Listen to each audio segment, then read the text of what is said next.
Hello friends, welcome to my channel. நான் உங்க சூரஜ்.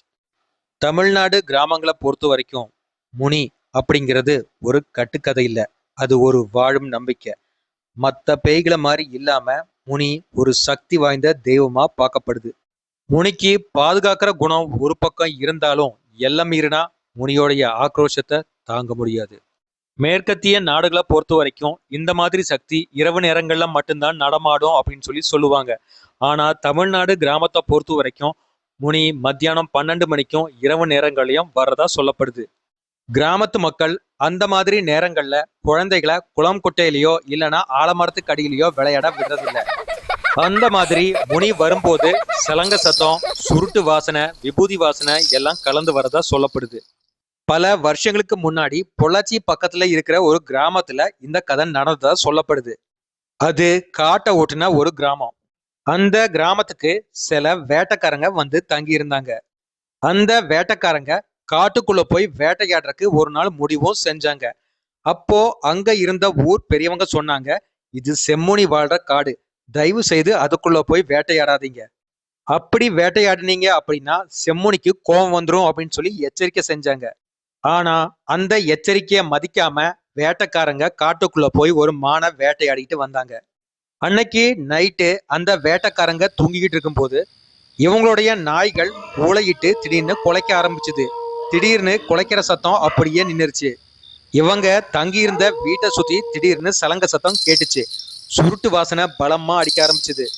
மிருகமும் இல்லாம மனுஷனும் இல்லாம யாரோ சிரிக்கிற சத்தம் பலமா கேட்டுச்சு. அதுல இந்த வேட்டைக்காரங்க நடுநடுங்கி போயிட்டாங்க. இவங்களுடைய ஜன்னல் கதவை யாரோ திறக்கிற மாதிரி சத்தம் கேட்டுச்சு.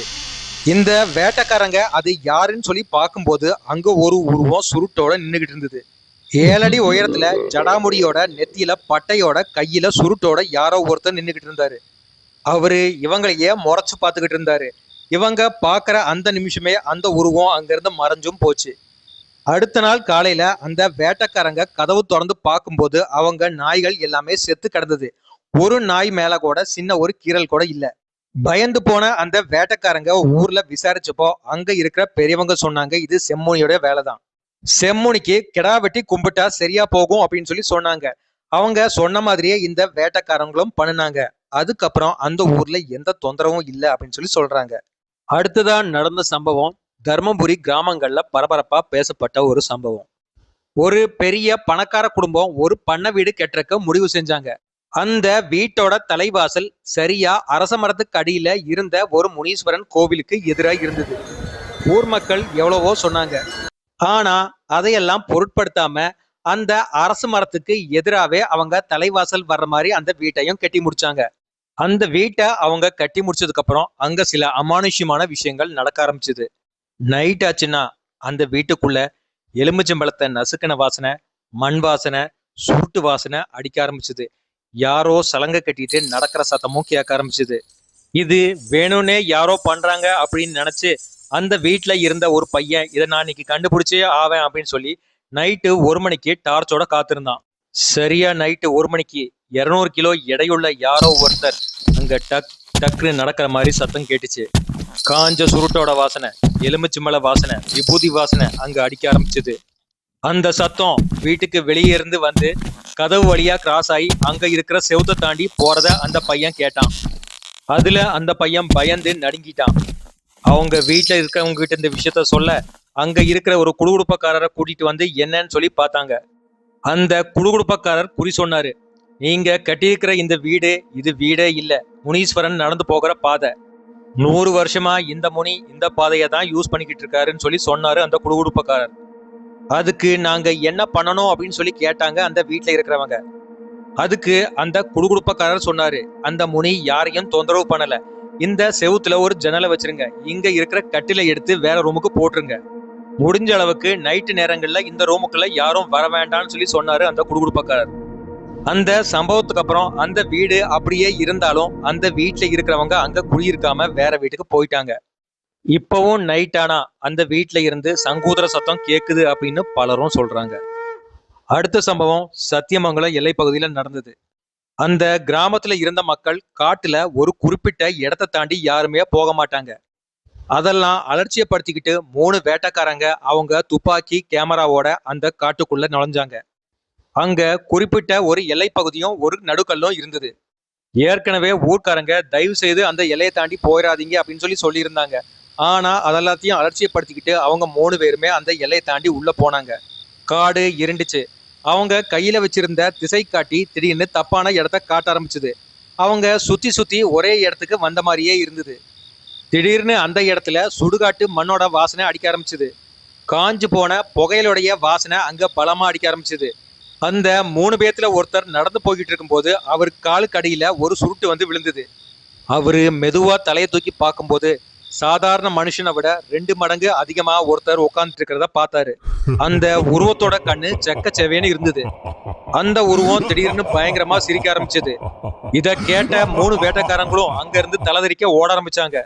அடுத்த நாள் காலையில அவங்க எல்லைக்கு அந்த பக்கம் படுத்திருந்தாங்க. அவங்க கண்ணை முழிச்சு பார்க்கும்போது அவங்களுடைய கேமராக்கள் யாரோ சுக்குநூறா அடிச்சு நொறுக்கி இருந்தாங்க. அவங்களுடைய துப்பாக்கிகள்லாம் வளைக்கப்பட்ட நிலையில இருந்தது. அவங்க 3 பேர் முதுகு பின்னாடியும் ஒரு கைரேகை இருந்தது. அது சாதாரண மனுஷங்களை விட 2 மடங்கு அதிகமா நீளமா இருந்தது. இந்த சம்பவத்துக்கு அப்புறம் அவங்க 3 பேராலையும் பேசவே முடியல. அடுத்தது வண்டிமுனியோட கதை. அது ஒரு பெரிய ஹைவே ரோடு. அந்த ரோட்டுக்கு ஓரமா ஒரு முனீஸ்வரன் கோவில் இருந்தது. அந்த வழியா யார் வண்டியில போனாலும் வண்டியை நிறுத்திட்டு அங்க இருக்கிற முனீஸ்வரனை கும்பிடுறது, இல்லைன்னா அந்த முனீஸ்வரன் கோவில் பக்கத்துல வரும்போது ஹார்ன் அடிச்சுட்டு போறது அப்படிங்கிறது ஒரு வழக்கமா இருந்தது. இதெல்லாம் கேட்ட ஒரு காலேஜ் பையன் இதுல எல்லாம் நம்பிக்கை இல்லாம நைட்டு 1 மணிக்கு அந்த இடத்த கிராஸ் பண்ணான். அங்க இருக்கிற முனீஸ்வரரை பார்த்துட்டு நக்கலா ஒரு சிரிப்பு சிரிச்சுட்டு அவன் வண்டியை ரொம்ப வேகமா ஓட்டிக்கிட்டு போனான். திடீர்னு அந்த பையன் வண்டிக்கு பின்னாடி இருந்து விபூதி வாசனை அடிக்க ஆரம்பிச்சுது. வண்டி பின்னாடி யாரோ கனமா ஒரு ஆள் உட்கார்ந்த மாதிரி தோணுச்சு. அவன் பயந்துகிட்டே ரொம்ப வேகமா போகும்போது சுருட்டோட புகை அவன் மூக்குல அடிக்க ஆரம்பிச்சுது. காது பக்கத்துல யாரோ ஒரு ஆள் வந்து கொஞ்சம் மெதுவா போகலாம்ல அப்படின்னு சொன்ன மாதிரி அவனுக்கு கேட்டுச்சு. பயத்துல வண்டிய ஸ்லோ பண்ணான். அந்த நேரத்துல ஒரு லாரி ரொம்ப வேகமா அவனை கிராஸ் பண்ணி போச்சு. ஒரு நிமிஷம் அந்த பையன் அப்படியே பதறிட்டான். அதே வேகத்துல அவன் போயிருந்தான் அப்படின்னா அந்த லாரி அவனை எப்பவோ அடிச்சு தூக்கிட்டு போயிருக்கும். வண்டியை நிறுத்திட்டு திரும்பி பார்க்கும்போது அந்த இடத்துல யாருமே இல்ல. அந்த வண்டி முனி தான் அவனை ஆக்சிடென்ட்ல இருந்து காப்பாத்தினாரு அப்படின்னு அவன் நினைச்சான். அதுக்கப்புறம் அவன் எப்போ அந்த பாதையை கிராஸ் பண்ணாலும் வண்டியை நிறுத்திட்டு அந்த வண்டி முனியை கும்பிட்டுட்டு தான் போனான். அடுத்த கதை ஏரி முனியை பத்தினது. எப்பவுமே ஏரி வழிஞ்சு நிரம்பும் போது அந்த இடத்துக்கு போக கூடாது அப்படின்னு பெரியவங்க சொல்லுவாங்க. ஆனா ஊர் கட்டுப்பாட்டை மீறி 5 இளைஞர்கள் அன்னைக்கு மீன் பிடிக்கிறதுக்கு போனாங்க. அது நைட்டு நேரம், அன்னைக்கு அமாவாசை வேற. கரையில உட்காந்துக்கிட்டு வலைய வீசினாங்க அந்த இளைஞர்கள். அப்போ திடீர்னு ஏரிக்குள்ள இருந்து சங்கிலியை இழுக்கிற மாதிரி ஒரு சத்தம் கேட்டுச்சு. அந்த இடத்துல சுருட்டு வாசனையும் வேப்பல வாசனையும் பயங்கரமா அடிக்க ஆரம்பிச்சது. ஏரிக்கு நடுவுல இருந்து திடீர்னு ஒரு 7 அடி உருவம் எந்திரிச்சு நடந்து வரதா பார்த்தாங்க. இத பார்த்து பயந்து போன அந்த இளைஞர்கள் அப்படியே வலைய போட்டு அங்கிருந்து ஓட ஆரம்பிச்சாங்க. அவங்க பின்னாடியே யாரோ சங்கிலியை இழுத்துக்கிட்டு ஓடி வர்ற மாதிரி சத்தம் அவங்களுக்கு கேட்டுச்சு. அவங்க காதுக்குள்ள யாரோ ஒரு ஆள் ஏன் எல்லைக்குள்ள ஏன் வந்த அப்படின்னு சொன்ன மாதிரி கேட்டுச்சு.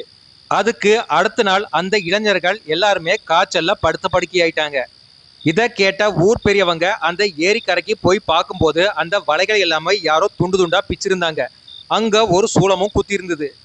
இதை பார்த்த ஊர் பெரியவங்க சுருட்டையும் சாராயத்தையும் ஏரி முனிக்கு வச்சு படைச்சிட்டு அங்கிருந்து கும்பிட்டு திரும்பி வந்துட்டாங்க. அதுக்கப்புறம் அந்த இளைஞர்களுடைய காய்ச்சலும் கொஞ்சம் கொஞ்சமா சரியாக ஆரம்பிச்சிருச்சு.